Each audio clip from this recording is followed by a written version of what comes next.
On va revenir sur l'élection du 9 avril, boycottée, je le rappelle, par une grande partie de l'opposition. La ligne de défense du pouvoir est de dire que l'opposition n'est pas suffisamment armée, organisée pour prendre le pouvoir. On a vu aussi dans d'autres pays que le boycott des élections a souvent desservi l'opposition avec du recul. Est-ce que vous regrettez cette stratégie de boycott de l'opposition?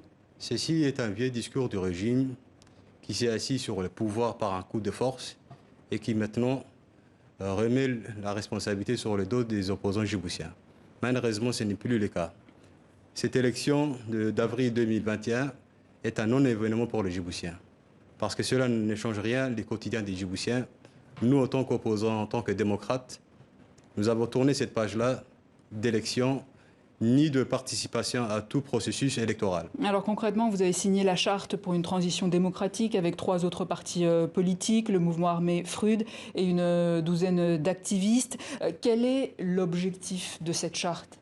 L'objectif de cette charte, c'est, devant le constat d'une alternance démocratique impossible, car le président a changé la constitution du pays en 2010 pour s'octroyer une présidence à vie, devant la misère de notre peuple. Avec une limitation d'âge?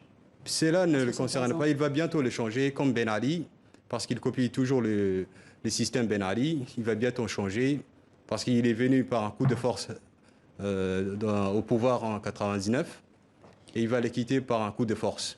Nous, en tant qu'opposants djiboutiens, on a réfléchi, on a décidé de préparer après le régime. Donc dans 5 ans? Non.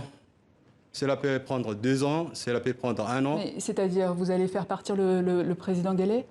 Nous allons le faire partir par la rue? Par tous les moyens légaux garantis par la Constitution de Djibouti et les conventions internationales. C'est-à-dire? C'est-à-dire par les luttes multiformes. La charte de transition que nous avons signée en février 2021 regroupe toutes les forces vives de la nation. C'est pour faire un élan à un sursaut national, pour rassembler toutes les forces vives de la nation afin d'éviter un chaos prochain. Et malgré ce régime que vous qualifiez de répressif, vous irez jusqu'au bout? Jusqu'où irez-vous? C'est un régime assis comme une carte. Il va bientôt tomber, nous le savons très bien, nous en tant qu'opposants djiboutiens. Ce régime-là, il est assis aujourd'hui sur le pouvoir à Djibouti par un soutien. Il ne possède aucune armée. Le soutien de qui? Par un soutien étranger. Tout honnêtement, par un soutien étranger et aussi par, comment dirais-je, la répression également.